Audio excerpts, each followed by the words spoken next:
man. So welcome to the channel. We're gonna talk today.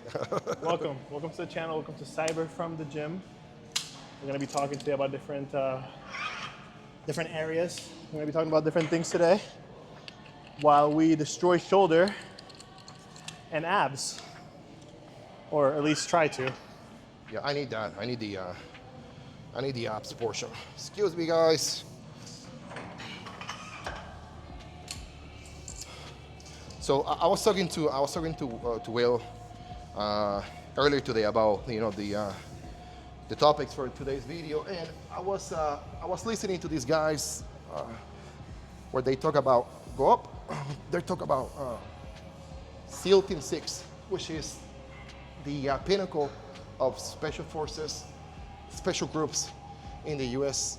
Armed Forces. I mean, there's nothing better out there. There's nothing better than SEAL Team 6. And I was like, they have a great concept of hiring people into their teams. And the two things that they look for is expertise, number one. Number two, they look for somebody who is trustworthy. And trustworthiness, you can learn it in a month or two. You cannot gain it from your team members in a couple of months.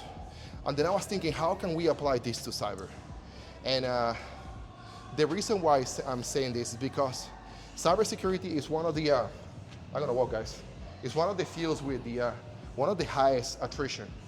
And what that means is that people just go in and out of cyber like crazy. It's a revolving door is what he's saying, right? Folks in cyber are always looking for the next highest paying job. So the concept of loyalty doesn't necessarily exist anymore in the workplace. And not just in cyber, it's really in any industry, right? Ever since remote jobs started happening and pensions from a lot of companies were removed, people don't necessarily see the need to be loyal to a company because they feel like companies aren't loyal to them. Correct. I mean, no fault to them. It's the nature of the beast.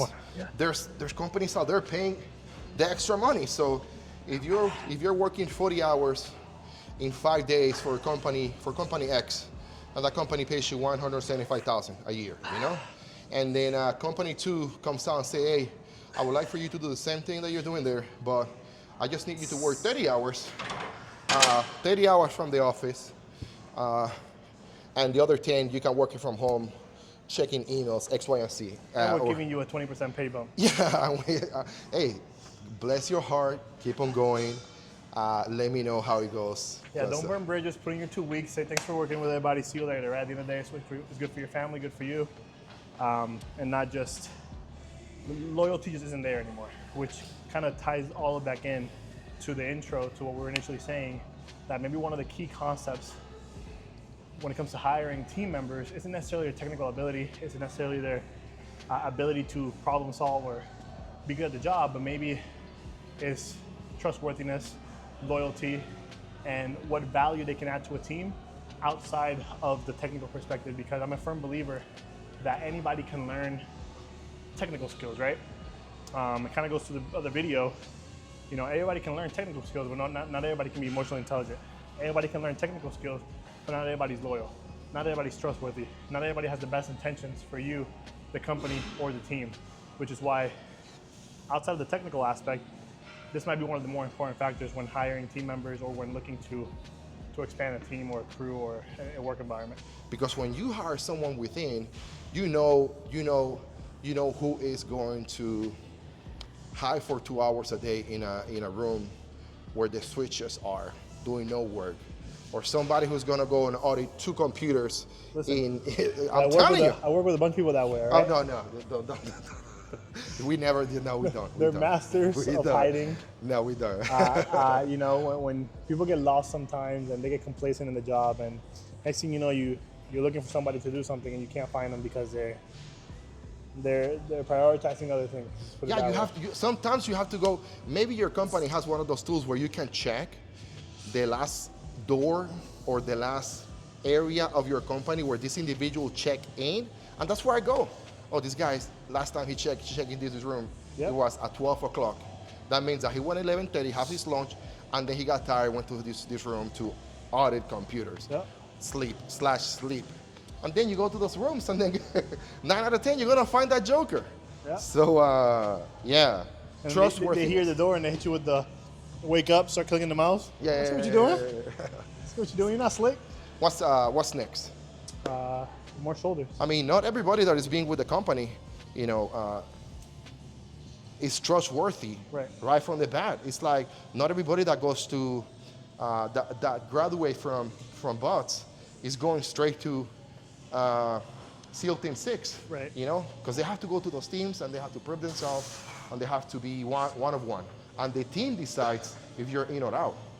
So when you're talking about big companies like Facebook, Instagram, Twitter, Workforce, ABC, Blackwaters, Loki, Raytheon, you name it, they do have these type of positions.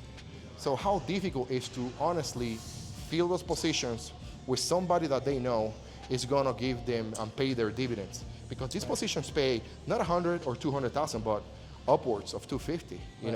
This, They pay money. yeah. Yeah, no. To kind of follow along with that, I think it's very important to understand that a lot of times people think that they need the work, like the companies don't need them. You need the company, but realistically speaking, the company needs you as much as you need them. I know for us, for the individuals, it's for a financial gain and take care of our families. But the same way that we're there earning a paycheck, earning an income, the company needs us to build a deliverable. So in order to have a good team and to have good outcomes and to meet the needs of the shareholders, you need to have a solid foundation of a team. And anybody can be technical, anybody can perform. But that team camaraderie, you don't just find out of the streets. You have to make sure your team members aren't gonna clash. Because you can have, you can have a situation where you have team members who are all very technical, but they constantly battle against each other and have a difference of opinions, and your end goal doesn't move forward because the camaraderie isn't there. So that's a very important, aspect is team building.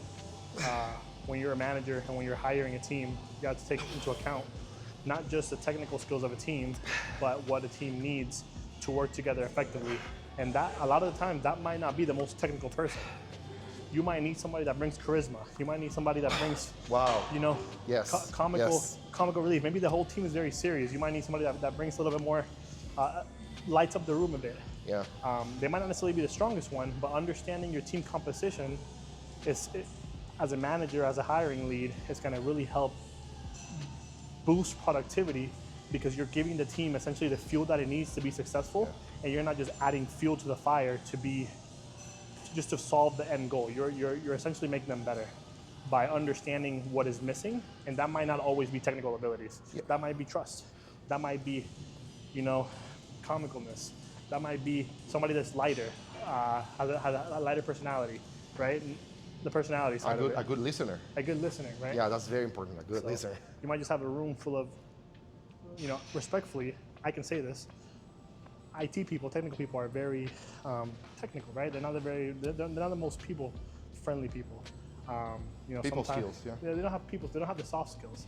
So a lot of times, what builds those teams together are those people that can interact with multiple different crews and lighten up a room and tell jokes and really let those technical people showcase and shine in other ways outside of technical. How can you show, now this is the point that everybody's waiting, how can you demonstrate trustworthiness in addition to show excellence or expertise in your job interview? So trustworthiness is gonna come in two ways. Number one, it's gonna be reflected by your experience. Okay, when senior managers or hiring managers are asking you about, hey, talk to me about a project that you were involved, how you were able to manage X, Y, or C scenarios. Some people might ask you, were you able to successfully complete the project on time? Or tell me about how you were not able to complete this project, but how you reacted. Most of the times what they're looking in you is to open up, being honest, and don't just give them an answer that you, how can you say, that you planned for it. Most of us, when we go to those interviews, we go to ChatGPT, give me the 10 most asked questions, and 3 of them are in there. Yeah, a very common one is the STAR interview style, right? Yep. Where you have to answer specific things, and a lot of times nowadays, hiring managers aren't even allowed to ask very technical questions. They're mostly people-based HR questions. Yep. Yeah, so keep in mind, guys, the STAR method is and I don't think I covered this when I said it, but STAR is an interview questioning method that hiring managers and hiring teams will employ when asking questions. And they'll often preface it like, hey, we're gonna ask you STAR questions. We wanted you to do situation, task, action, and results. And you have to do your best effort to answer the question that they asked in a STAR method, essentially telling a story on how you accomplished the answer to that question. That's essentially what the STAR method is. And that helps hiring managers kind of break the mold when asking questions to ensure that you're not giving a ChatGPT answer, a very cookie cutter answer, that you're actually talking from live experience. And as a hiring person who's been on hiring panels, I like the fact that people tell me their own experiences, and I'm able to understand and build that confidence in their answers based on how they answer these STAR style questions. So that's one way to, right off the gate, to show a company, show an environment that you are a solid individual, you're trustworthy because you're able to answer things without fluff, without BS, from experience right away. Yeah, so keep in mind, guys, the STAR method is and I don't think I covered this when I said it, but STAR is an interview questioning method that hiring managers and hiring teams will employ when asking questions. And they'll often preface it like, hey, we're gonna ask you STAR questions. We wanted you to do situation, task, action, and results. And you have to do your best effort to answer the question that they asked in a STAR method, essentially telling a story on how you accomplished the answer to that question. That's essentially what the STAR method is. And that helps hiring managers kind of break the mold when asking questions to ensure that you're not giving a ChatGPT answer, a very cookie cutter answer, that you're actually talking from live experience. And as a hiring person who's been on hiring panels, I like the fact that people tell me their own experiences, and I'm able to understand and build that confidence in their answers based on how they answer these STAR style questions. So that's one way to, right off the gate, to show a company, show an environment that you are a solid individual, you're trustworthy because you're able to answer things without fluff, without BS, from experience right away. Okay guys, so with that, thank you for watching. Don't forget to like the video, share the video, comment on the video, go to the gym. Yeah. Subscribe to the channel, guys. Take care. Active body, active mind. I need the apps portion. Excuse me, guys. So I was talking. Just kind of follow on real quick. This is going to be our second video. We did our first video and my hair was kind of crazy. So just real quick, appreciate the haircut. Fresh fade, real quick. Here we go. I don't look crazy anymore. Just letting you guys know. This is for you guys, not for me. I don't care. But. Testing. Testing. Talk about it. Testing. No, don't put, just put it regular. Oh, regular? Yeah, raise your voice a little bit.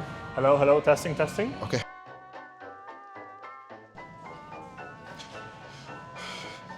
So you're not gonna do the hiring. Do the intro. The intro? Yeah, do the intro. Okay. Fine. What's the name of the channel? It's not Tales from the Crypt. It's Tales from the Cyber from the Gym. Cyber from the gym. Cyber from the. That's where it came from Tales from the Crypt. I never heard that. You never heard about that? Tales from the Crypt? The scary thing? Oh, you're missing on it. Ready? Are you serious? You haven't heard about that shit? Okay, go ahead. 1, 2, 3. Hunger pangs! Oh, yes! Oh, lovely, lovely, lovely!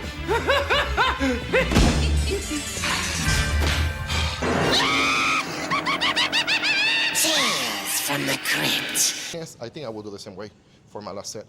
Oh no, I started, right? Yeah. Yeah, I started. Okay, that's it. Sucker.